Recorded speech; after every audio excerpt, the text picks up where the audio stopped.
जीवन हमें एक मौका देता है, इसलिए जब भी सही कॉलेज चुनने का समय आए तो सिर्फ मंगलायतन यूनिवर्सिटी आपके बेहतरीन भविष्य और सर्वांगीण विकास के लिए।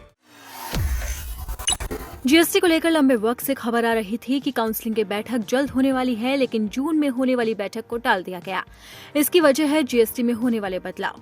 खबर आ रही है कि मोदी सरकार जीएसटी में बड़े बदलाव की तैयारी कर रही है, जिसका असर आम आदमी पर पड़ेगा।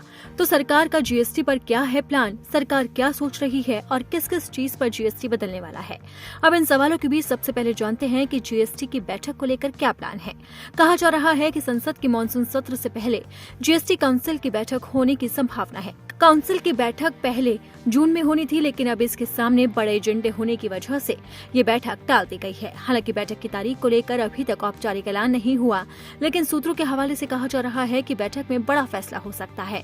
कहा जा रहा है कि जीएसटी काउंसिल की बैठक में रेट्स में बदलाव के साथ साथ कंपनसेशन सेस में भी बदलाव को लेकर चर्चा होगी। सेस को सरल बनाने की बढ़ती डिमांड के साथ राज्य और केंद्र के अधिकारियों का एक अलग टास्क फोर्स भी स्थापित किया जा सकता है। सूत्रों के अनुसार कंपनसेशन सेस पर चर्चा एक अहम मुद्दा होगा, क्योंकि ये मार्च 2026 में समाप्त होने वाला है।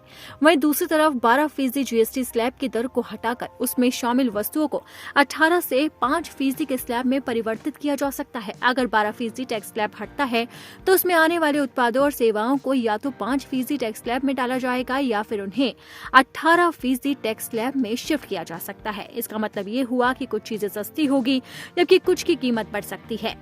फिलहाल अब आपको बताते हैं कि 12% टैक्स स्लैब में कौन सी वस्तुएं आती है। पैक्ड और प्रोसेस खाद्य उत्पाद, मक्खन, घी, चीज, फ्रूट जूस, जैम, नमकीन, सूखे फल, मेवे, बादाम, खजूर। इसके अलावा घरेलू उपयोग की वस्तुएं भी आती है, छाता, लकड़ी या बैत के फर्नीचर। इसके साथ ही स्टेशनरी और एक्सेसरीज यानी कि पेंसिल, क्रेयॉन, जूट और कॉटन का बैग भी इसी में आता है।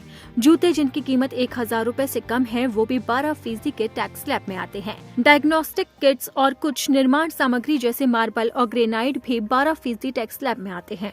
अगर सरकार 12% टैक्स स्लैब को हटाती है तो इन सामानों की कीमत घट भी सकती है और बढ़ भी सकती है, क्योंकि सरकार कुछ सामानों को 5% के टैक्स स्लैब में शामिल करने का फैसला लेगी, जबकि कुछ सामानों को 18% टैक्स स्लैब में शिफ्ट किया जाएगा।